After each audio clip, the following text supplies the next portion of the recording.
You know that moment when your entire world shifts sideways and you realize you've been living a lie? Mine happened at 2 in the morning while I was under the hood of my beat-up Ford, wrestling with a stubborn alternator belt. The garage door was cracked open just enough to let in some cool October air, and that's when I heard Helena's voice drifting down from our bedroom window. She was laughing. Not the polite, professional chuckle she used during client calls, but the genuine, throaty laugh I hadn't heard in months. The one that used to make my chest tight with happiness back when we first met at that stuffy law firm mixer 7 years ago. "Oh my God, Willis, you're terrible," she giggled into what I assumed was her phone. "Remember that time in college when you convinced Professor Martinez that your term paper was eaten by your roommate's iguana?" Willis, her ex-boyfriend from law school, the same Willis Morrow who'd been going through a rough patch and needed a place to stay just for a few days, according to Helena. That was 3 weeks ago. I dropped my wrench and it clattered against the concrete floor loud enough to wake our neighbors. The laughter stopped abruptly, followed by Helena's voice dropping to a whisper. A minute later, I heard the bedroom window slide shut. "My name is Corbin Finlor, and I'm what you might call a blue-collar success story. I own Finlor Construction, a mid-sized company that specializes in high-end residential renovations around the Minneapolis suburbs. We're not talking about fixing leaky faucets here. I'm talking about complete kitchen overhauls that cost more than most people's cars, custom wine cellars, and those ridiculous infinity pools that rich folks install just to impress their equally ridiculous friends. The irony wasn't lost on me that I'd built the very house I was now feeling like a stranger in. Every beam, every tile, every custom fixture had been chosen and installed under my supervision. Helena had picked out the finishes, of course. She had the refined taste that came with growing up in Edina money. But the bones of this place were pure Finlor craftsmanship. Our daughter Dani chose that exact moment to sneak back into the house through the side door, her blonde hair disheveled and her makeup smeared in that particular way that screamed, "I've been making questionable decisions with boys." "Dad?" she whispered, apparently not expecting to find me in the garage at this hour. "What are you doing?" "Fixing things," I said, which was becoming a theme in my life. "What's your excuse?" She shrugged with the practiced indifference of a 16-year-old who'd inherited her mother's attitude and, unfortunately, her taste for drama.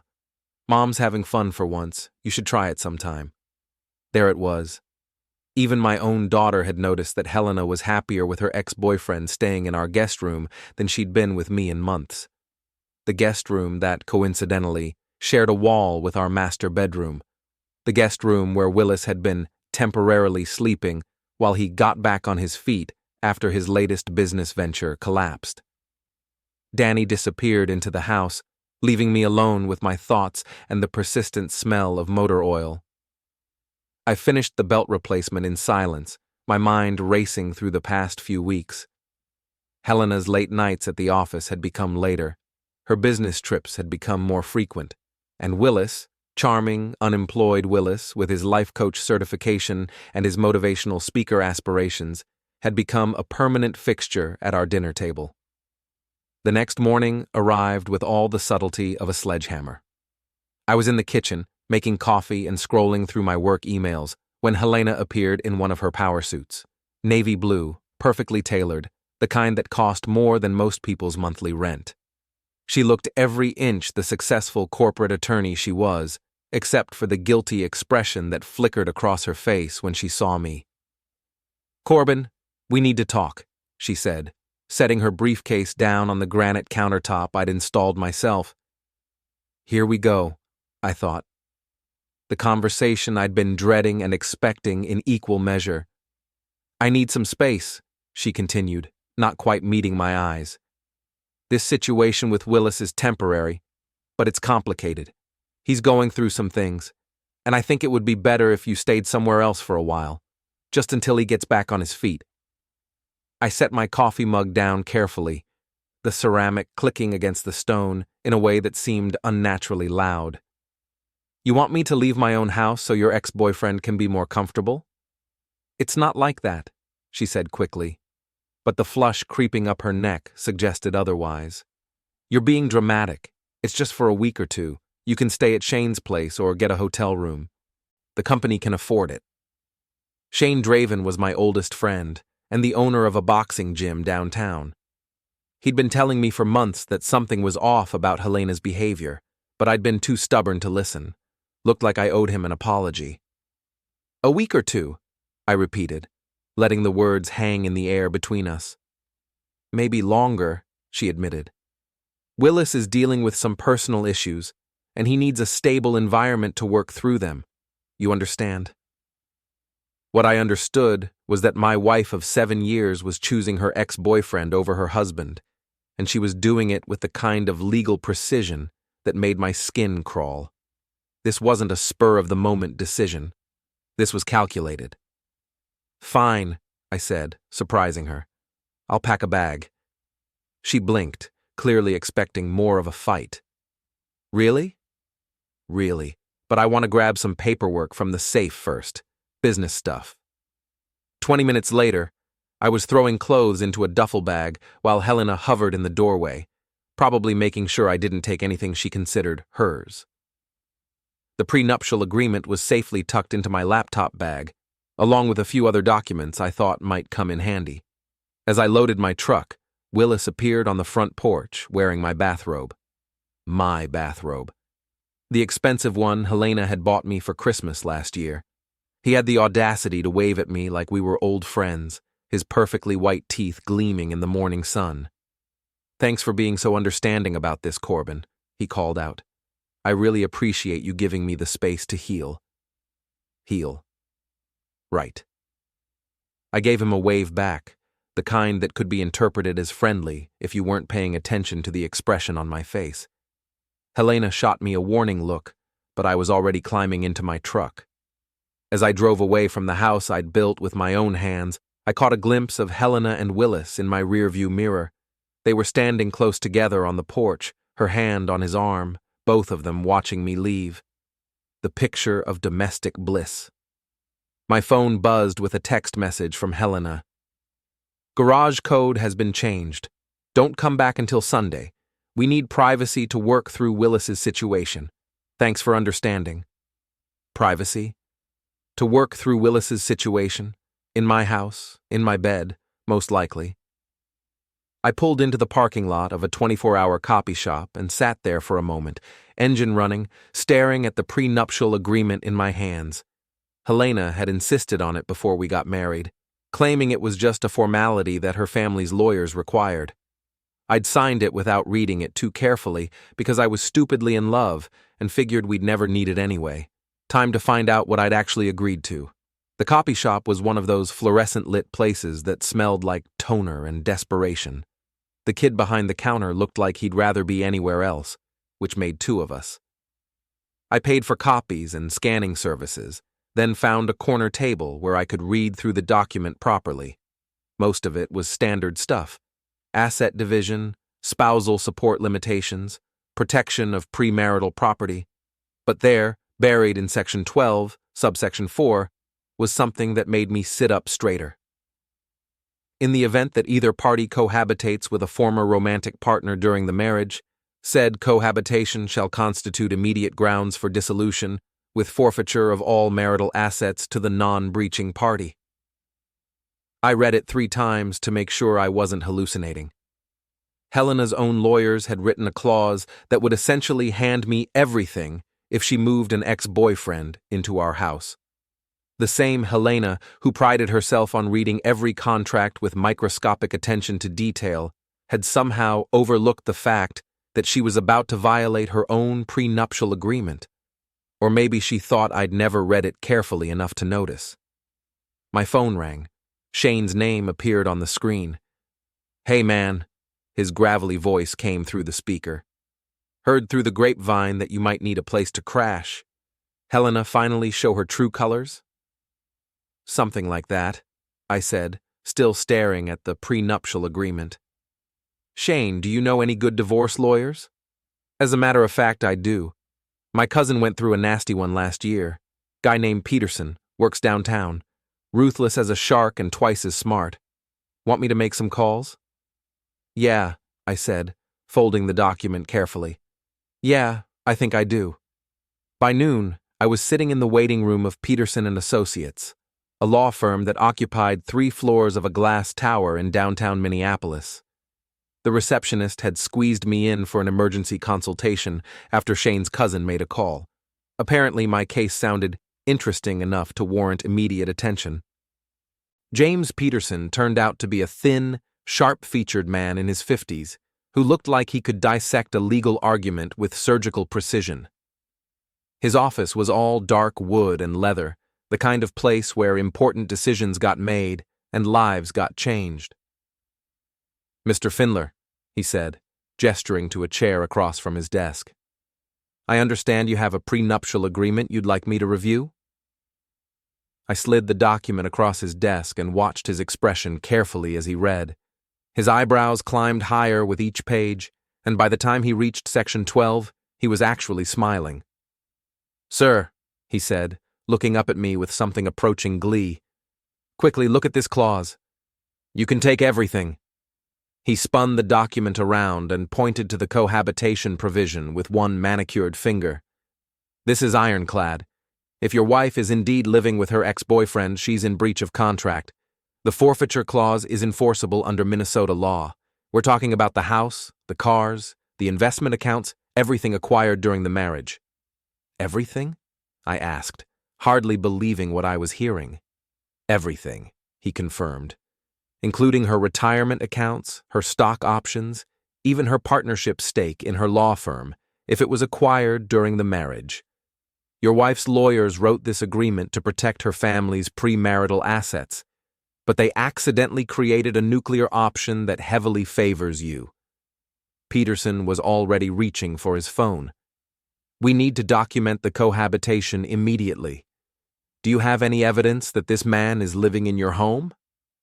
"He's been there for 3 weeks," I said. "Helena kicked me out this morning so they could have privacy. She changed the garage code and told me not to come back until Sunday." Peterson's smile widened. "Perfect. That's constructive eviction, which strengthens our case. We need to serve notice of breach immediately, before she has a chance to correct the situation. Can you be back here in 2 hours with a process server?" The process server turned out to be a woman named Carol Martinez, a no-nonsense professional in her 40s who'd apparently seen every kind of domestic drama imaginable. She reviewed the paperwork Peterson had prepared while I waited in the lobby, my palms sweating despite the air conditioning. "Standard breach notification," she explained as we drove toward my house in her unmarked sedan. "We're documenting the cohabitation, serving notice of contract violation, and establishing your right to immediate re-entry. Your wife can contest it, but with this prenuptial agreement, she doesn't have much ground to stand on." My neighborhood looked different somehow as we pulled into the driveway. Maybe it was knowing that I was about to blow up my marriage in spectacular fashion, or maybe it was seeing Willis's BMW parked where my truck usually sat. Either way, the place I'd called home for 7 years suddenly felt like foreign territory. Helena and Willis were lounging by the pool when we approached the backyard gate. She was wearing a bikini I'd never seen before, something expensive and revealing that made my stomach clench with a mixture of anger and betrayal. Willis was shirtless, showing off the kind of gym-sculpted physique that came from having unlimited time to work out when you didn't have an actual job. They looked up as Carol and I approached, Helena's face going pale when she recognized the official-looking documents in Carol's hand. "Helena Finlor?" Carol asked, in her professional voice. "Yes," Helena replied, sitting up straighter and reaching for the silk cover-up draped over her lounge chair. "You're being served with notice of breach of prenuptial agreement and petition for dissolution of marriage," Carol said, handing over the papers with practiced efficiency. "Please acknowledge receipt." The color drained completely from Helena's face as she scanned the documents. Willis, apparently realizing that his comfortable arrangement was about to become significantly less comfortable, started gathering his things. "You can't do this," Helena said, her voice shaking. "This is my house, too." "Actually," I said, speaking for the first time since we'd arrived, According to the prenuptial agreement you insisted on, it's not. Section 12, subsection 4. Your lawyers were very thorough. Willis was edging toward the gate, clearly hoping to avoid whatever was about to happen next. I stepped into his path, not aggressively, but firmly enough to make my point clear. Leaving so soon, Willis? I asked. I thought you needed a stable environment to work through your personal issues. Look, man, he said, his motivational speaker confidence evaporating. I didn't know about any prenup. Helena said you guys were separated. Separated, I repeated. Is that what she told you? Helena was frantically dialing her phone, probably calling her own lawyer. Good luck with that, I thought. Peterson had assured me that the breach notice was legally bulletproof. I'm calling the police, she announced. You're trespassing. Carol, who'd been documenting everything with her camera, looked up from her paperwork. Actually, ma'am, according to the court order attached to these documents, your husband has the right to immediate occupancy of the marital residence. You and Mr. Morrow are the ones who need to vacate. Court order? Helena's voice cracked slightly. Emergency hearing this morning, I explained. Judge Morrison was very interested in the cohabitation clause. Apparently, it's not often he sees a prenuptial agreement that's quite so decisive. Willis had given up any pretense of dignity and was now openly trying to get past me to the gate. I let him go. He wasn't the real problem here. He was just a symptom of the disease that had been eating away at my marriage for months. Helena, I said, my voice surprisingly calm considering the circumstances, you have until 6 o'clock to collect your personal belongings. Everything else stays here. You can't just throw me out of my own home, she protested, but there was desperation in her voice now instead of anger. Your home? I looked around at the pool deck I'd built, the custom outdoor kitchen I'd installed, the landscaping I'd designed and planted. Funny thing about home ownership, it's all about the paperwork. The police arrived 20 minutes later, called by Helena in a last-ditch attempt to regain control of the situation. 2 officers, one older and experienced, one younger and clearly uncomfortable with domestic disputes. They reviewed Carol's documentation, examined the court order, and politely informed Helena that she needed to comply with the legal directive. This is insane, she said to the older officer, a sergeant named Williams, who looked like he'd seen this kind of drama before. He's stealing my house. Ma'am, Sergeant Williams replied patiently. According to these documents, the house belongs to your husband. The court order gives him exclusive occupancy pending the divorce proceedings. You're free to contest it through your attorney, but for now, you need to gather your things and find somewhere else to stay. Willis had already disappeared, probably driving straight to whatever hotel or friend's couch would take him in. Helena stood alone by the pool, still clutching the legal papers, looking smaller and more vulnerable than I'd seen her in years. For a moment, I almost felt sorry for her. Almost. The garage code, I said quietly. I'll need you to change it back. She stared at me for a long moment, and I could see her trying to figure out if there was any way to salvage this situation.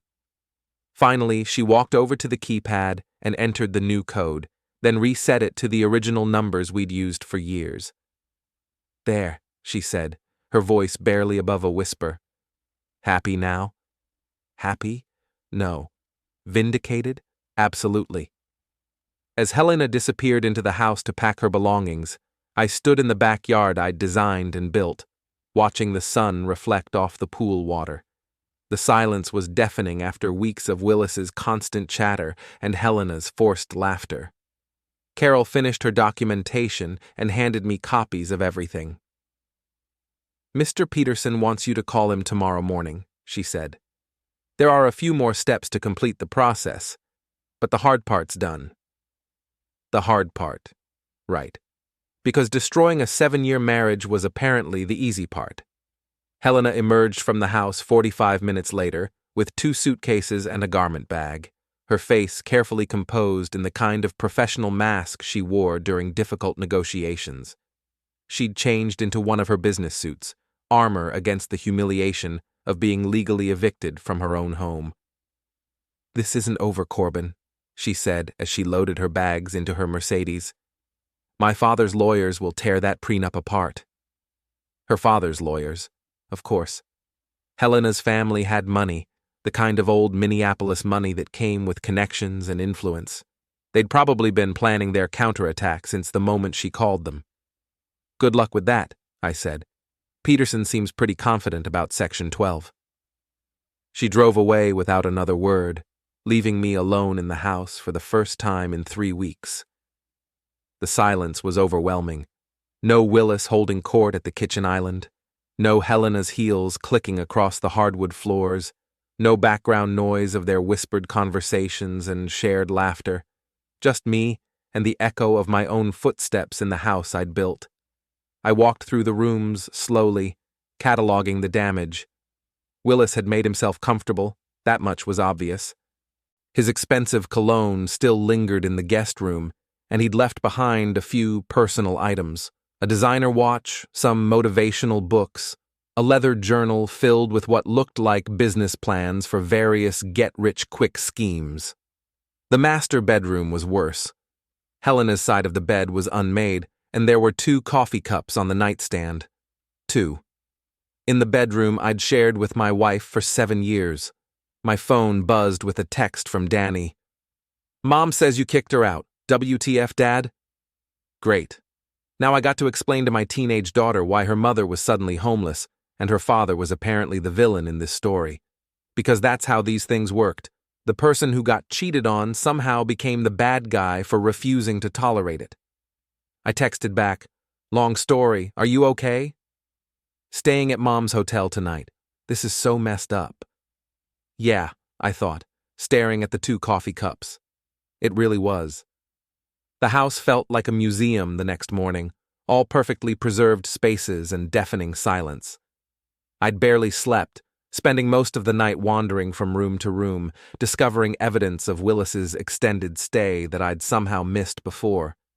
His protein powder in the kitchen cabinet, his expensive shampoo in the guest bathroom, his business cards scattered across my home office desk, like he'd been using the space for client meetings.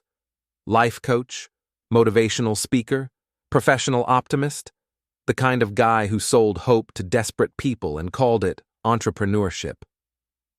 I was standing in the kitchen, drinking coffee from my favorite mug, the one Dani had made me in pottery class when she was 12, when my phone rang. Helena's name appeared on the screen. "We need to talk," she said, without preamble. "I thought we covered everything yesterday," I replied, watching a cardinal land on the bird feeder outside the window. Helena had always hated that feeder, said it attracted too many birds to the pool area. "My attorney wants to meet. This prenup situation isn't as clear-cut as you think." Peterson seems pretty confident about it. Peterson's a divorce mill lawyer who takes cases based on billable hours, not merit. My family's firm has been practicing law in this state since before you were born.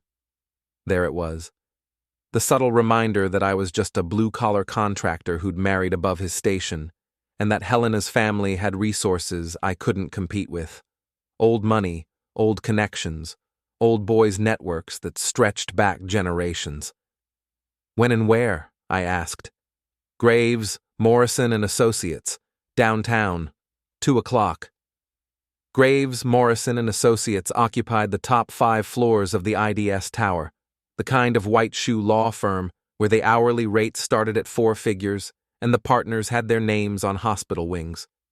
Helena's father had been a partner there before his retirement, which explained how a junior associate like Helena had landed a position straight out of law school. I arrived 15 minutes early, wearing my best suit and carrying a briefcase that contained copies of every document Peterson had prepared. The receptionist, a woman who probably earned more than most people's annual salary, directed me to a conference room with floor-to-ceiling windows that offered a commanding view of the Mississippi River. Helena was already there, flanked by 2 men in expensive suits who looked like they'd stepped out of a corporate law textbook. The older one, silver-haired and distinguished, introduced himself as Richard Graves III. The younger one, probably in his 30s, was apparently Helena's direct supervisor at her current firm. "Mr. Finlor," Graves said, gesturing to a chair across from them, "I've reviewed your prenuptial agreement with considerable interest. It's quite an unusual document." "Unusual how?" I asked, settling into the leather chair that probably cost more than most people's monthly rent. "The forfeiture clause is extraordinarily broad," Helena's supervisor, Jonas Priest, explained. "Most cohabitation provisions in prenuptial agreements are limited to specific time frames or require formal separation proceedings. This one is immediate and absolute." "Your point being?" Graves leaned forward slightly, his expression serious. "The point being that this clause was almost certainly included in error. No competent attorney would advise a client to sign an agreement with such severe consequences for what amounts to a minor indiscretion." Minor indiscretion. Right, because inviting your ex-boyfriend to move into the marital home was just a small oversight. "Helena," I said, looking directly at my wife for the first time since entering the room, "did you read the prenup before you signed it?" She shifted uncomfortably in her chair. "I reviewed the major provisions, yes." "The major provisions," I repeated, "but not the minor indiscretions?" Graves cleared his throat. "Mr. Finlor, we're prepared to offer a settlement that's considerably more generous than what you'd receive in a standard divorce proceeding. Full value of the house, 50% of the investment accounts, and a substantial cash payment in exchange for waiving the forfeiture clause." "How substantial?" $2 million. The number hung in the air like smoke. $2 million, plus the house, plus half of everything else. It was more money than I'd ever imagined having, enough to retire comfortably and never work another day if I chose not to. "That's a generous offer," I said carefully. "It is," Graves agreed. "Substantially more generous than what you'd receive if we successfully challenge the prenuptial agreement in court." "And if you don't successfully challenge it?" The three of them exchanged glances. Jonas Priest spoke first. "The clause is enforceable under current Minnesota law. However, there are several avenues for appeal, and the process could take years to resolve." Years. During which Helena would be fighting for her financial life, her reputation in tatters, her career potentially destroyed by the scandal. During which I'd be spending every penny I had on legal fees, with no guarantee of the eventual outcome. "I need to discuss this with my attorney," I said, standing up. "Of course," Graves replied smoothly. "But, Mr. Finlor, I want you to understand something. Helena made a mistake. A serious mistake, certainly, but not one that justifies destroying her entire life. She's a talented attorney with a bright future ahead of her. This situation with Willis was temporary, a moment of poor judgment during a difficult period in your marriage." Difficult period. As if my wife moving her ex-boyfriend into our house was just a rough patch that could be smoothed over with enough money and legal maneuvering. "I'll be in touch," I said, heading for the door. "Mr. Finlor," Helena called out, her voice softer than it had been during the entire meeting. "For what it's worth, I'm sorry. I never meant for things to go this far." I paused at the door, my hand on the handle. "How far did you mean for them to go, Helena?" She didn't answer. Peterson's office felt like a different world after the corporate elegance of Graves, Morrison, and Associates. Smaller, scruffier, but somehow more honest. Peterson himself was reviewing case files when I arrived, his sleeves rolled up and his tie loosened like he'd been working since dawn. $2 million, he said after I'd explained the settlement offer. "Plus the house and 50% of the marital assets. They're scared." "Scared enough to pay that much?" "Scared enough to offer it on the first day," Peterson corrected. "Which means they're terrified of what happens if this goes to trial. Helena works for a prestigious law firm. Her family has a reputation to protect. A public divorce proceeding where she's proven to have violated her own prenuptial agreement would be professionally devastating." "So we take the money?" Peterson leaned back in his chair, studying me carefully. That depends on what you want out of this, Corbin. Do you want financial compensation for your wife's infidelity, or do you want justice? Justice. The word hit me harder than I'd expected, because that's what this was really about, wasn't it? Not the money, not the house, not even the betrayal itself. It was about Helena thinking she could manipulate the situation to her advantage, confident that I'd never read the prenuptial agreement carefully enough to understand what she'd signed. What does justice look like? I asked. Full enforcement of the forfeiture clause. She loses everything acquired during the marriage, the house, the cars, the investment accounts, her partnership stake in her law firm, everything. She walks away with whatever she brought into the marriage 7 years ago, plus whatever her family gives her. And the risks? They'll fight it, probably claim duress, or argue that the clause is unconscionable, or find some procedural error in the original agreement. It could take 2 years to fully resolve, and legal fees will be substantial. 2 years of my life spent in courtrooms and depositions, reliving every detail of my failed marriage for the entertainment of lawyers and judges. 2 years of Helena's family using their connections and resources to paint me as a vindictive ex-husband trying to destroy an innocent woman's life. There's another option, Peterson continued. We accept their settlement offer, but we add conditions. What kind of conditions? Public acknowledgement of the breach. Helena makes a statement admitting that she violated the prenuptial agreement by cohabiting with her ex-boyfriend. Maybe she resigns from her current position, something that ensures there are consequences beyond just financial ones. Public acknowledgement. Helena's worst nightmare, given her family's obsession with reputation and social standing. She'd probably rather give up every penny than admit publicly that she'd been caught cheating. Let me think about it, I said. That evening, I drove to Shane's gym for the first time in months. The place was exactly as I remembered it. Concrete floors, heavy bags hanging from the ceiling, the smell of sweat and determination that clung to everything like cologne. Shane was in the ring with a young fighter, calling out combinations while the kid worked through his footwork. "Corbin," Shane called out when he saw me. "About time you showed your face around here. Heard you've been busy playing lawyer." Something like that, I said, watching the young fighter throw jabs at the heavy bag. Got a minute to talk? We sat in Shane's cramped office, surrounded by fight posters and trophies from his amateur days. Shane cracked open 2 beers and leaned back in his chair, studying me with the kind of direct gaze that made people uncomfortable. "So," he said, "Helena finally showed her true colors." "You could say that." "I could say a lot of things about Helena, but you never wanted to hear them before." Shane took a long pull from his beer. "What's the damage?" I explained the prenuptial agreement, the settlement offer, the choice between money and justice. Shane listened without interrupting, occasionally nodding or shaking his head. $2 million, he said when I finished. "That's life-changing money." "It is. But you don't want to take it." It wasn't a question. Shane had known me since high school, back when we were both scrappy kids from the wrong side of Minneapolis who thought success meant having enough money to buy name-brand groceries. He could read my moods better than anyone.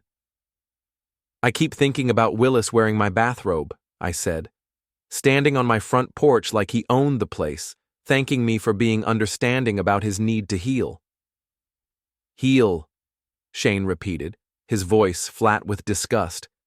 And Helena, sitting by the pool in a bikini I'd never seen before, laughing at his jokes like they were the funniest things she'd ever heard, like I was just some inconvenience that could be temporarily relocated while they played house. Shane was quiet for a moment, watching the young fighter through the office window. The kid was working on his combinations now, sweat dripping onto the concrete floor as he moved through the routine. "You know what the difference is between fighting in here and fighting out there?" Shane asked, nodding toward the ring. "What?" "In here, there are rules. Weight classes, time limits, referees to stop the fight if someone gets hurt too badly. Out there, it's just about who's willing to go further." Meaning? Meaning Helena and her family are used to fighting with money and lawyers and social connections. They're not used to fighting someone who's willing to lose everything just to prove a point. Lose everything. That's what this could come down to, wasn't it? If Helena's family successfully challenged the prenuptial agreement, I could end up with less than nothing. Buried in legal debt, my reputation destroyed, my business damaged by years of distraction and negative publicity. The settlement offer is good for 48 hours, I said. After that, we go to war. Then you better decide what kind of war you want to fight, Shane replied. I drove home through the suburban streets I knew by heart, past the houses I'd helped build or renovate over the years. My neighborhood looked different at night, softer somehow, with warm light glowing through windows and the suggestion of happy families gathered around dinner tables. The house was dark when I arrived, all shadows and silence. I'd left a few lights on that morning, but they were controlled by timers that Helena had programmed years ago. Even the lighting schedule was a reminder of the life we'd built together, the routines and small intimacies that had somehow evolved into indifference and betrayal. My phone buzzed with a text from Dani. "Can we talk? This whole thing is insane." I called her immediately. She answered on the second ring, her voice small and tired in a way that made my chest ache. "Dad? Are you really going to take everything from Mom?" "It's complicated, sweetheart." "No, it's not. You're either going to destroy her life or you're not. There's nothing complicated about that." 16 years old, and already more direct than most adults. Dani had inherited Helena's intelligence and my stubborn streak, a combination that promised to make her teenage years interesting for everyone involved. "Your mother made some choices," I said carefully. "Now we're all dealing with the consequences." "Willis is an idiot," Dani said bluntly. "But Mom's not evil. She's just lost, I guess. She's been unhappy for a long time." Unhappy, as if that justified everything that had happened. "Were you unhappy too, Dad?" The question caught me off guard. Had I been unhappy? Frustrated, certainly.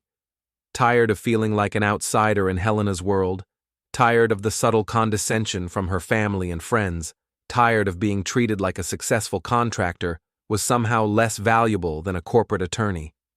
But unhappy enough to blow up our marriage? Unhappy enough to move an ex-girlfriend into our house and kick Helena out for her own good? "I don't know," I said honestly. "Maybe." "Then why are you punishing her for feeling the same way?" "Because she had choices," I wanted to say. Because she could have asked for counseling or separation or divorce. Because she could have been honest instead of sneaky, direct instead of manipulative. Because she chose to humiliate me in my own home rather than simply ending our marriage like an adult. But I didn't say any of that to Dani. She was 16 and dealing with her parents' divorce, and she didn't need to hear about the uglier details of adult relationships. "I'm not trying to punish anyone," I said instead. "I'm just trying to protect myself. By taking everything she's worked for, by enforcing the agreement she signed." Dani was quiet for a long moment. When she spoke again, her voice was even smaller than before. "I hate this," she said. "I hate that you guys couldn't figure out how to be happy together, and I hate that now you're trying to figure out how to hurt each other as much as possible." "Dani, I have to go. Mom's crying again, and the hotel walls are thin." Leaving me alone in the dark house with my thoughts and the weight of my daughter's disappointment. I walked through the rooms slowly, turning on lights and trying to imagine what the house would feel like if I kept it. Would I stay here, surrounded by memories of the marriage that had failed so spectacularly? Would I sell it and start over somewhere else? Would I ever be able to look at the pool deck without seeing Helena and Willis lounging together like they owned the place? The master bedroom was the worst. Helena's side of the closet was mostly empty now, just a few forgotten items and the lingering scent of her perfume. The bathroom still held traces of her presence, expensive moisturizers, prescription bottles, the electric toothbrush she'd used every morning for 7 years. I stood in the doorway, looking at the bed we'd shared for so long, and tried to remember the last time we'd been truly happy together. Not content, not comfortable, but genuinely happy. Laughing at the same joke, excited about the same plan, connected in the way that made marriage feel like partnership rather than obligation. I couldn't remember. Maybe Dani was right. Maybe Helena and I had both been unhappy for longer than either of us wanted to admit. Maybe Willis was just the catalyst that forced us to confront what we'd been avoiding for months or years. But that still didn't excuse the way she'd handled it. The lies, the manipulation, the casual cruelty of kicking me out of my own house so she could play reunion with her ex-boyfriend. The assumption that I'd be too stupid or too weak to do anything about it. My phone rang again. Peterson's name appeared on the screen. "Corbin," he said without preamble. "We just received a counteroffer from Helena's attorneys. They want to meet tomorrow morning, 9 a.m. "Another settlement offer?" "Something like that. They're calling it a revised proposal for mutual dissolution. Sounds like they've been busy tonight." "What do you think it means?" "I think it means they've done the math and realized that $2 million was just the opening bid. They're probably prepared to go higher." Higher, as in more money than I'd ever dreamed of having, enough to set me up for life and ensure that Dani's college education was fully funded with money left over for whatever came next. All I had to do was let Helena off the hook for destroying our marriage. "Peterson," I said, "what would you do?"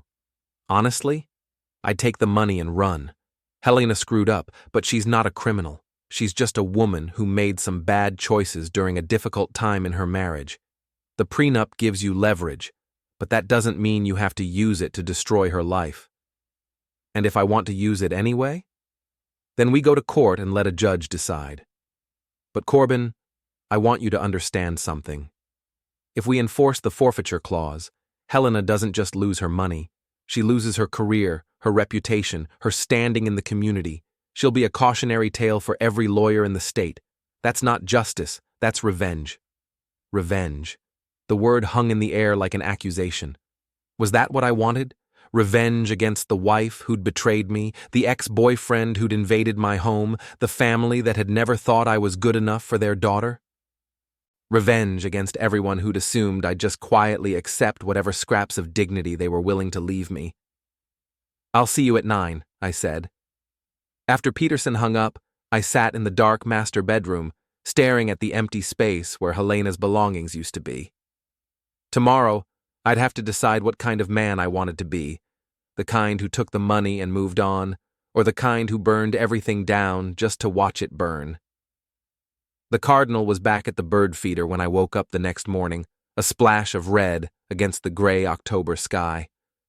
I made coffee and toast, showered and dressed in my best suit, and drove downtown to decide the fate of my marriage and my wife's future. The conference room at Graves, Morrison & Associates was fuller this time. Helena was there, along with Richard Graves and Jonas Priest, but they'd been joined by 2 additional attorneys and a woman I didn't recognize who was introduced as a mediator. "Mr. Finlor," Graves began, "we've prepared a comprehensive settlement proposal that we believe addresses everyone's interests." He slid a thick document across the table. The cover page read, "Mutual Dissolution Agreement," in formal legal typeface. "The highlights," Graves continued, "are as follows. You receive the marital residence, valued at $1.2 million. You receive $3.5 million in cash, paid out over 3 years. You receive Helena's BMW and 50% of all investment accounts. In exchange, you waive any claim to her partnership stake in her current firm, her retirement accounts, and her family inheritance. $3.5 million, plus the house, plus the car, plus half of everything else. It was more money than my father had earned in his entire lifetime. More money than most people would see in 3 lifetimes. Enough money to buy a new house, start a new business, travel the world, or simply retire and spend my days fishing on some lake in northern Minnesota. There's one additional condition, Helena said, speaking for the first time since I'd entered the room. I want shared custody of Dani, 50-50, with neither of us paying child support to the other. Shared custody, as if Dani was just another asset to be divided up according to some legal formula. Dani's 16, I said. She can decide for herself where she wants to live. Not according to Minnesota family law, Jonas Priest interjected. Custody arrangements are determined by the court based on the best interests of the child, not the child's preferences. The best interests of the child. Right. Because nothing was in Dani's best interests like watching her parents fight over her like a piece of property. I looked at Helena across the conference table, trying to read her expression. She looked tired, older somehow than she had just a few days ago. The stress was showing in the lines around her eyes, the careful way she held herself, the practiced composure that was starting to crack around the edges. I need to discuss this with my attorney, I said. Of course, the mediator replied. But Mr. Finlor, I want to emphasize that this is an extremely generous offer. If this case goes to trial, there's no guarantee of the outcome, and the process will be expensive and emotionally devastating for everyone involved. Emotionally devastating. As opposed to the emotional picnic we'd all been enjoying so far. Peterson and I huddled in a smaller conference room down the hall, reviewing the settlement proposal page by page. The numbers were even better than they'd sounded. The cash payment included interest, the house transfer included all furnishings and improvements, and there were additional provisions for legal fees and moving expenses. This is a hell of an offer, Peterson said. Probably the best settlement I've seen in 20 years of practice. But nothing. There's no downside here, Corbin. You get enough money to start over anywhere you want, and Helena gets to keep her career and her dignity. Everyone wins. Everyone wins. Except that Helena had violated her prenuptial agreement, betrayed our marriage, and humiliated me in front of the entire neighborhood. And now she was going to walk away with a slap on the wrist and a lecture about making better choices in the future. What about Willis? I asked. What about him? Does he face any consequences for his role in this? Peterson looked at me like I'd asked whether we could sue Willis for breathing. Willis didn't sign a prenuptial agreement, Corbin. He's not party to your divorce. He's just some guy who made poor decisions about where to sleep. Some guy who made poor decisions. Right. As if Willis was just an innocent bystander who'd accidentally found himself living in my house, wearing my bathrobe, and sharing my wife's bed. I want to think about it overnight, I said. Corbin, Peterson said, his voice gentle but firm. This offer isn't going to get better.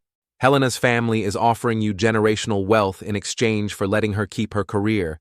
If you turn this down and we go to trial, you're gambling everything on a judge's interpretation of a single clause in a 7-year-old contract.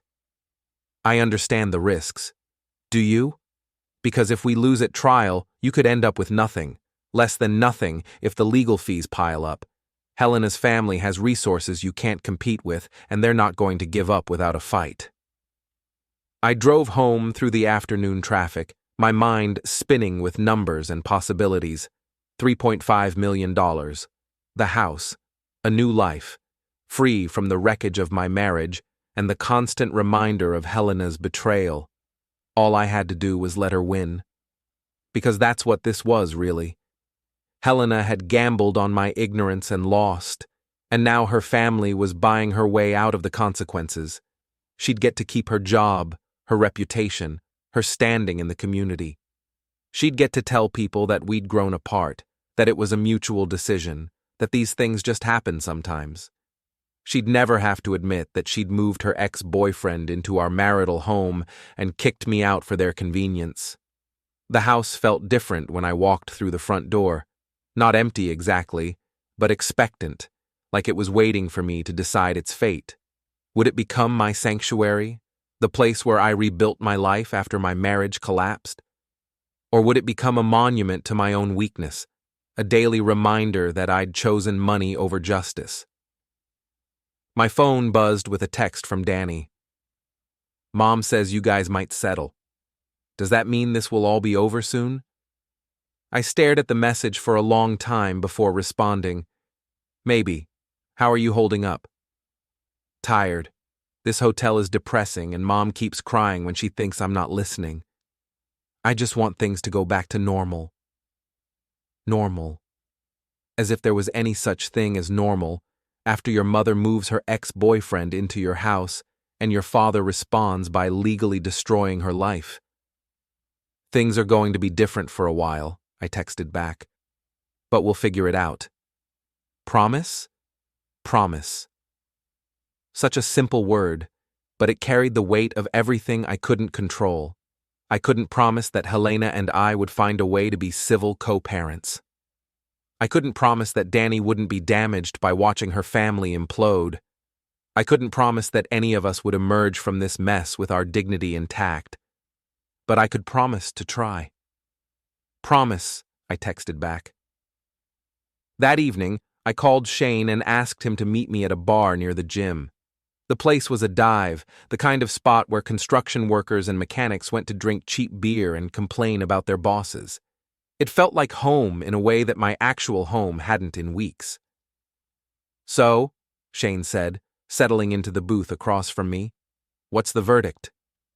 I explained the settlement offer, the custody arrangement, the choice between financial security and public vindication. Shane listened without comment, occasionally signaling the bartender for another round. $3.5 million, he said when I finished. Plus the house. Plus the house. That's a lot of money, Corbin. It is. But you're not going to take it. Again, it wasn't a question. Shane knew me too well. I keep thinking about what you said yesterday, I admitted, about being willing to go further than the other guy. That was about fighting, not about revenge. What's the difference? Shane was quiet for a moment, peeling the label off his beer bottle with methodical precision. When he looked up, his expression was serious. Fighting is about winning. Revenge is about hurting. And the thing about revenge is that it hurts you as much as it hurts them. Maybe I don't care about getting hurt. Maybe you should.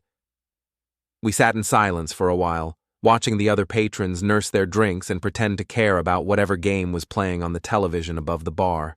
These were my people, I realized.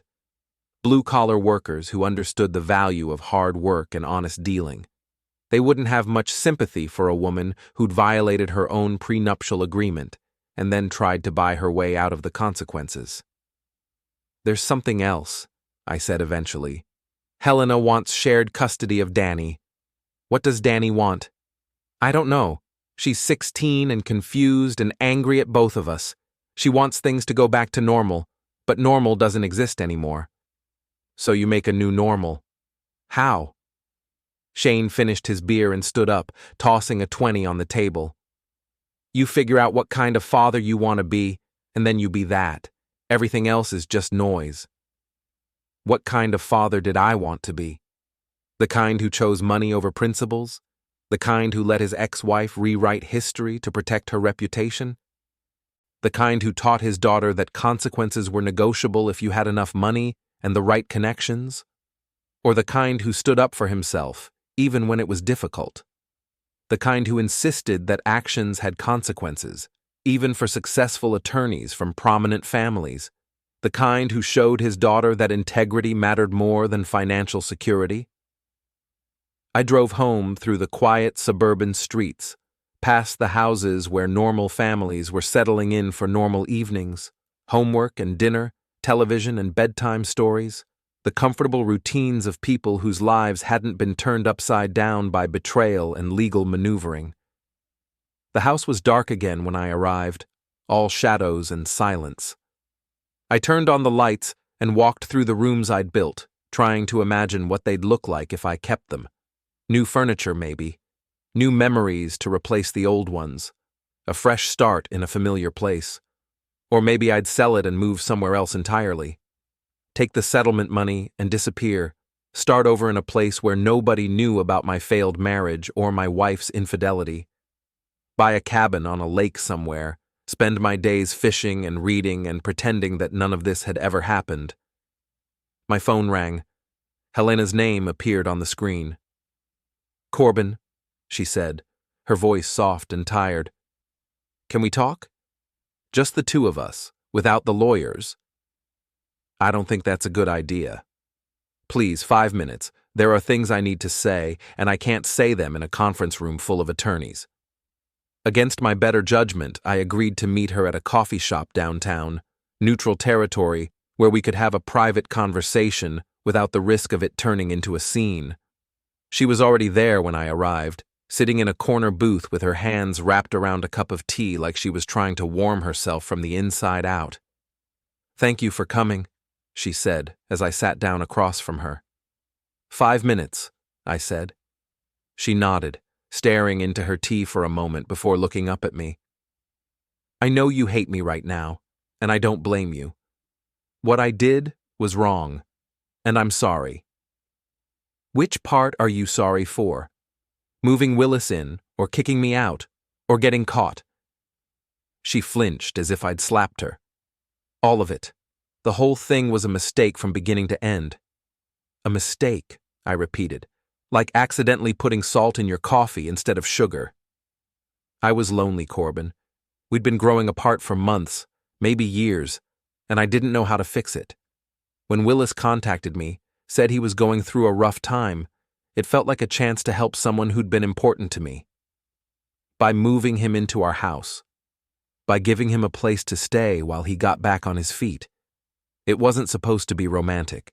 It wasn't supposed to be anything except helping an old friend. But it became romantic. She was quiet for a long moment, staring at her hands. When she spoke again, her voice was barely above a whisper. "Yes, it became romantic. And I handled it in the worst possible way. I should have asked you to leave, or I should have asked Willis to leave, or I should have just filed for divorce and dealt with the consequences. Instead, I tried to have it both ways, and I ended up hurting everyone. Including Dani? Especially Dani." Helena's voice cracked slightly. "She's been staying with me at the hotel, and she cries herself to sleep every night. She blames herself for our marriage falling apart, thinks that if she'd been a better daughter somehow, we would have found a way to work things out." The image of Dani crying herself to sleep hit me harder than I'd expected. Our daughter caught in the middle of a war she hadn't started and couldn't understand, blaming herself for the failures of two adults who should have known better. "The settlement offer," I said. "Is it real?" "It's real. My family is liquidating investments to come up with the cash. My father is furious, but he's willing to do it to protect the family reputation." "And if I don't take it?" Helena met my eyes for the first time since I'd sat down. "Then we go to court, and you'll probably win. The prenup is ironclad, and my attorneys can't find any grounds to challenge it. I'll lose everything. My career will be destroyed, and Dani will watch her mother become a public cautionary tale about the dangers of infidelity. Maybe that's what should happen." "Maybe it is," she agreed, surprising me. "Maybe I deserve to lose everything, but Dani doesn't deserve to watch it happen." 5 minutes had turned into 15, but neither of us seemed inclined to leave. The coffee shop was nearly empty, just a few students with laptops and an elderly couple sharing a piece of cake.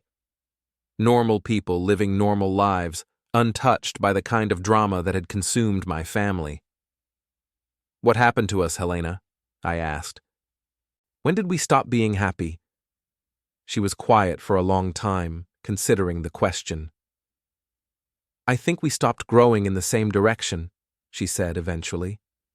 "You were content with what we had, the house, the business, the comfortable life we'd built. I wanted more excitement, more challenge, I don't know, more something. So you found it with Willis." "I thought I did. He made me feel young again, like anything was possible, like I wasn't just a suburban wife and mother going through the motions of a predictable life. And now? Now I realize that excitement isn't the same thing as happiness, and that destroying a good thing in search of a perfect thing usually leaves you with nothing at all. We sat in silence for a while, two people who'd once loved each other enough to promise forever, now trying to figure out how to divide up the wreckage of that promise. Outside, the October evening was settling into darkness, and the streetlights were beginning to flicker on. "The custody arrangement," I said finally. "Shared 50-50. It's what my lawyers recommended. They said it was standard for cases like this." "Cases like this," I repeated. "You mean cases where the mother moves her ex-boyfriend into the family home?" Helena's composure finally cracked, and tears started sliding down her cheeks. "I know I don't have the right to ask for anything. I know I've forfeited any claim to being treated fairly.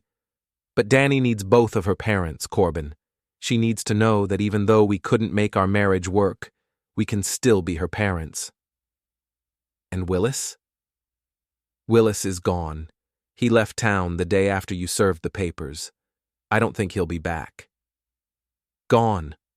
Probably off to find some other lonely wife to charm, some other comfortable life to disrupt with his motivational speaker charisma and his talent for making people feel special." "I need to think about this," I said, standing up. "I know. And Corbin, whatever you decide, I want you to know that I never meant to hurt you. I never meant for any of this to happen." "But it did happen." "But it did happen," she agreed. I drove home through the dark suburban streets, my mind churning with everything Helena had said. She was sorry. She was lonely. She'd made a mistake. Willis was gone. Dani was crying herself to sleep every night. All of it might be true, but it didn't change the fundamental facts. Helena had betrayed our marriage, violated her own prenuptial agreement, and humiliated me in front of our entire community. She'd chosen excitement over stability, novelty over commitment, and her ex-boyfriend over her husband, and now she wanted me to let her off the hook because she was sorry. The house felt different when I walked through the front door. Not empty, exactly, but full of possibilities. I could take the settlement money and start over somewhere else. I could keep the house and build new memories in familiar rooms. I could fight for full custody of Dani and try to be the kind of father she deserved. Or I could enforce the prenuptial agreement, take everything Helena had worked for, and teach her that actions have consequences even for successful attorneys from prominent families. Justice or mercy, revenge or forgiveness, financial security or moral vindication. I had until morning to decide. The decision came to me at 3 a.m, the way important decisions sometimes do, not as a flash of insight, but as a gradual certainty that settled into my bones like cold weather. I was lying in the master bedroom, staring at the ceiling and listening to the house settle around me, when I realized I'd been approaching this whole situation wrong. This wasn't about Helena. It wasn't about Willis. It wasn't even about the money, though the settlement offer was more than I'd ever dreamed of having. This was about who I wanted to be when the dust settled. I got up, made coffee, and called Peterson at 6 a.m. He answered on the second ring, sounding like he'd been awake for hours. "Corbin," he said, "please tell me you're calling to accept the settlement offer." "I'm not." Peterson was quiet for a moment. "Okay, what are you calling to tell me?" "I want to enforce the prenuptial agreement, full forfeiture clause, everything." "Corbin, I strongly advise against this course of action. The settlement offer is generous, I know, but it's also Helena's family buying her way out of the consequences of her choices. I'm not interested in being bought." "This isn't about being bought. This is about being practical. If we go to trial, there's no guarantee we'll win, and even if we do win, the legal fees will be enormous." "How enormous?" "Potentially hundreds of thousands of dollars. Helena's family will hire the best attorneys money can buy, and they'll fight this every step of the way. They'll claim duress, unconscionability, procedural errors, anything they can think of to invalidate the prenup. Hundreds of thousands of dollars. Money I didn't have, Money that would require me to mortgage my business and possibly my future to pursue a case I might not win. Peterson, I said, what are the actual odds? If we go to trial, what are our chances of winning? Honestly, 70-30 in our favor, maybe 75-25. The cohabitation clause is clear, and we have documented evidence of the violation. But family law judges have broad discretionary powers, and Helena's attorneys will argue that enforcing the forfeiture clause would be unconscionably harsh. 75% chance of winning everything, 25% chance of losing everything. Those were better odds than most people got in life. Do it, I said. Corbin, do it. File whatever paperwork you need to file. Reject the settlement offer. We're going to trial. Peterson sighed heavily. I'll need a substantial retainer. $50,000 to start, with the understanding that the final bill could be much higher. $50,000. Most of my liquid savings, plus a loan against my business. But if we won, I'd get back everything Helena had worked for during our 7-year marriage. If we lost, I'd be starting over with nothing but debt and the satisfaction of having stood up for myself. You'll have it by noon, I said. I spent the morning at my bank, liquidating investments and arranging a business loan. My banker, a guy named Tom Morrison who'd handled my accounts for years, looked at me like I'd lost my mind when I explained what the money was for. Corbin, he said, I've seen a lot of divorces go through this office. The ones that end up in court are usually the ones where both parties end up broke and bitter. Are you sure you don't want to try mediation first? We tried mediation. Helena's family offered me $3.5 million to go away quietly. Tom's eyebrows shot up. And you turned it down? I turned it down. Why? It was a fair question. Why would anyone turn down generational wealth for the chance to fight a legal battle they might not win? Why choose uncertainty over security, conflict over peace? Because some things matter more than money, I said. Tom processed the loan paperwork in silence, occasionally glancing at me like he was trying to figure out if I was having some kind of breakdown. Maybe I was. Maybe choosing principle over pragmatism was just another form of insanity, a luxury I couldn't afford, but was indulging in anyway. By noon, Peterson had $50,000 in his trust account and a clear mandate to reject Helena's settlement offer. By 2 o'clock, he'd filed a motion with the court requesting immediate enforcement of the prenuptial agreement's forfeiture clause. By 4 o'clock, Helena's attorneys had filed a counter-motion claiming that the clause was unconscionable and should be voided. The war had officially begun. My phone started ringing almost immediately. Helena called first, her voice shaking with what sounded like genuine shock. Corbin, what are you doing? My attorneys said you rejected the settlement offer. I did. Why? We offered you everything you could possibly want. More money than you've ever had. The house, shared custody of Dani. What more do you need? I need you to face the consequences of your choices. The consequences? Her voice rose sharply. You want to destroy my entire life over a mistake I've already apologized for? I want to enforce the agreement you signed. That agreement was a formality. My family's lawyers insisted on it, but nobody thought it would ever be used. It was just supposed to protect premarital assets. Then you should have read it more carefully. Helena was quiet for a moment, and when she spoke again, her voice was cold and controlled. Fine. If you want a war, you'll get one. But don't expect me to make this easy for you. 20 minutes later, Richard Graves called. His voice was professionally courteous, but I could hear the steel underneath. Mr. Finlor, I think there's been a misunderstanding. The settlement offer we presented yesterday was extremely generous, far beyond what you'd receive in a standard divorce proceeding. I understand that. Then perhaps you don't understand the risks of proceeding to trial. Helena's family has considerable resources, and we're prepared to challenge every aspect of this case. The prenuptial agreement, the service of process, the documentation of cohabitation, everything will be scrutinized and contested. I understand that too. Do you? Because if we successfully challenge the prenup, you could end up with less than you would have received in a standard divorce. Minnesota is a no-fault state, Mr. Finlor. Adultery isn't grounds for punitive asset division. Then I guess we'll find out what the judge thinks about your client moving her ex-boyfriend into the marital home. Graves was quiet for a moment. This isn't personal, Mr. Finlor. This is business. Helena made a mistake, but she doesn't deserve to have her life destroyed over it. That's not your decision to make. It's the court's. Very well, but I want you to understand that we'll be fighting this with every resource at our disposal. This won't be quick, and it won't be pleasant. I didn't expect it to be. After Graves hung up, I sat in my home office, staring at the legal documents Peterson had emailed me.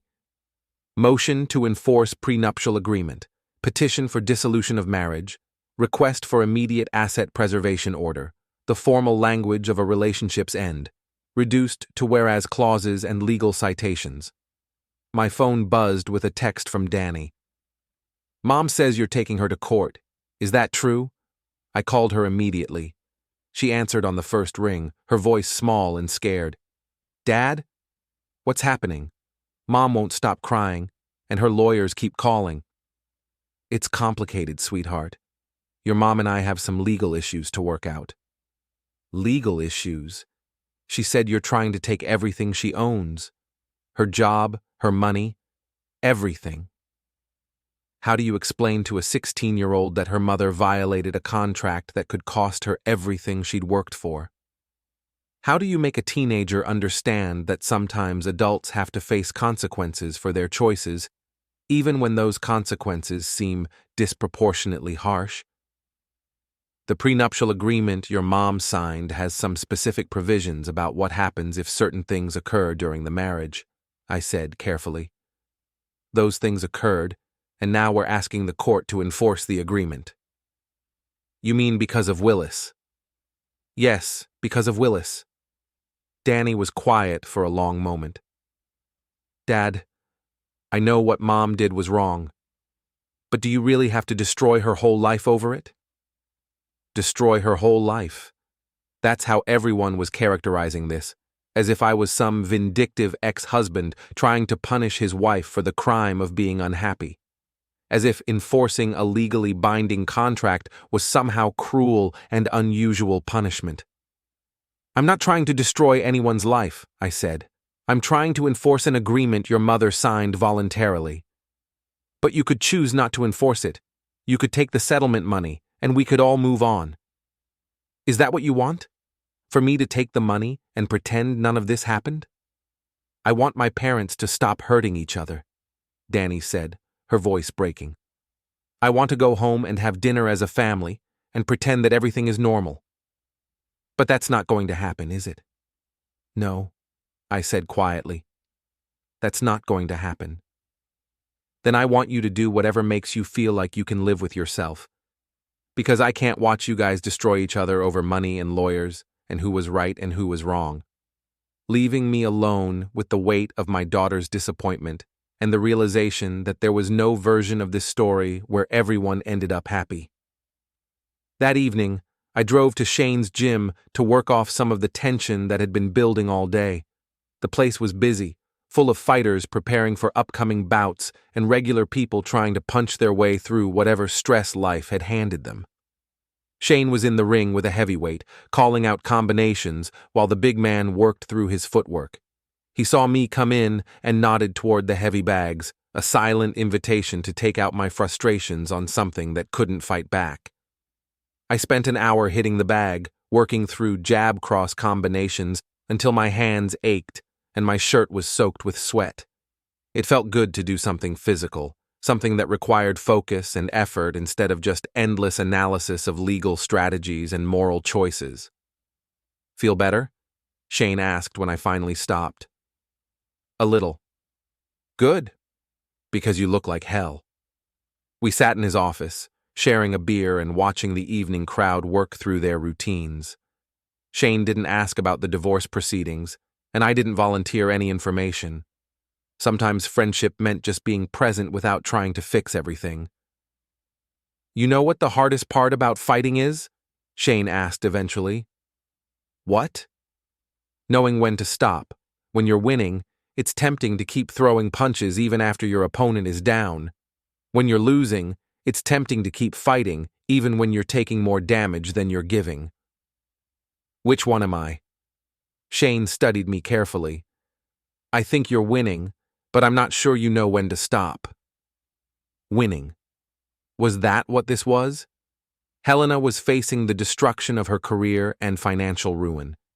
Willis had fled town like a coward. Dani was caught in the middle of a war she didn't understand and couldn't stop.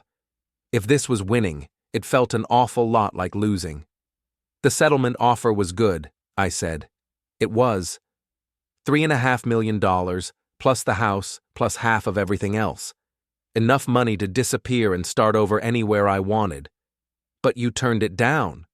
I turned it down. Shane was quiet for a moment, peeling the label off his beer bottle. Why? It was the same question everyone had been asking. Tom Morrison at the bank, Peterson over the phone, Helena in the coffee shop, Dani in her scared 16-year-old voice. Why choose conflict over peace? Why choose uncertainty over security? Why choose principle over pragmatism? Because if I take their money, Helena learns that consequences are negotiable if you have enough wealth and the right connections. She learns that she can violate contracts and betray commitments as long as she's willing to pay the price afterward. And if you don't take their money? Then she learns that some things matter more than money, that integrity has value, that actions have consequences, even for successful attorneys from prominent families. Shane nodded slowly. And what does Dani learn? That was the question that kept me awake at night. What was I teaching my daughter by choosing to fight rather than settle? That standing up for yourself was more important than family harmony? That principle mattered more than peace? That sometimes doing the right thing required accepting that everyone would hate you for it? I don't know, I admitted. I hope she learns that her father isn't someone who can be bought or intimidated. I hope she learns that promises matter, even when keeping them is difficult. And if she learns that her father chose revenge over forgiveness, then I'll have to live with that. We finished our beers in silence, two middle-aged men trying to make sense of choices that seemed to have no good answers. Outside, the October evening was settling into darkness, and the streetlights were beginning to flicker on. Shane, I said as I got ready to leave, do you think I'm making a mistake? He considered the question carefully. I think you're making the choice that feels right to you. Whether it's a mistake or not, we'll find out later. I drove home through the suburban streets, past the houses where normal families were settling in for normal evenings. Homework and dinner, television and bedtime routines, the comfortable predictability of lives that hadn't been turned upside down by betrayal and legal warfare. The house was quiet when I arrived, all shadows and silence. I walked through the rooms I'd built, trying to imagine what they'd look like after this was all over. If I won the court case, I'd keep everything: the house, the cars, the investment accounts, Helena's partnership stake in her law firm. I'd be wealthy beyond anything I'd ever imagined, but I'd also be the man who'd destroyed his wife's life over a prenuptial agreement. If I lost, I'd have nothing but debt and the knowledge that I'd stood up for myself when it mattered. Either way, my marriage was over. Either way, Dani would grow up in a broken home. Either way, I'd spend the rest of my life wondering if I'd made the right choice. My phone rang. Peterson's name appeared on the screen. Corbin, he said, I've got good news and bad news. Which do you want first? Bad news. Helena's attorneys filed a motion this afternoon requesting an emergency hearing. They're claiming that enforcement of the forfeiture clause would constitute financial abuse and requesting that the court void the prenuptial agreement entirely. Financial abuse. Right. Because a woman who earned 6 figures a year and came from a wealthy family was somehow being abused by having to face the consequences of her own contract. What's the good news? The judge assigned to our case is Margaret Chen. She's got a reputation for following the law regardless of public pressure or political considerations. If the prenup is legally sound, she'll enforce it. Judge Margaret Chen. I'd never heard the name before, but apparently my future was now in her hands. When's the hearing? Next Friday, 9 a.m. Helena's attorneys are pushing for an expedited schedule, probably hoping to resolve this before it becomes a media circus. A media circus. I hadn't thought about that possibility, but of course Helena's family would want to keep this quiet. Prominent attorney violates prenup by moving ex-boyfriend into marital home. It was exactly the kind of story that local news outlets would love to cover. Peterson, I said, are you ready for this? As ready as I can be. The prenup is solid, the documentation is clear, and the law is on our side. But Corbin, I want you to understand that this is going to get ugly. Helena's attorneys will attack everything. Your character, your motives, your fitness as a parent. They'll try to paint you as a vindictive ex-husband who's using a technicality to destroy an innocent woman's life. And our response? Our response is that Helena is a sophisticated attorney who signed a legally binding contract and then violated its terms. Personal sympathy doesn't override legal obligations. After Peterson hung up, I sat in my home office, staring at the calendar on my computer screen. Next Friday, 7 days to prepare for a hearing that would determine the rest of my life. 7 days to decide if I was making the biggest mistake of my life or the most important stand I'd ever taken.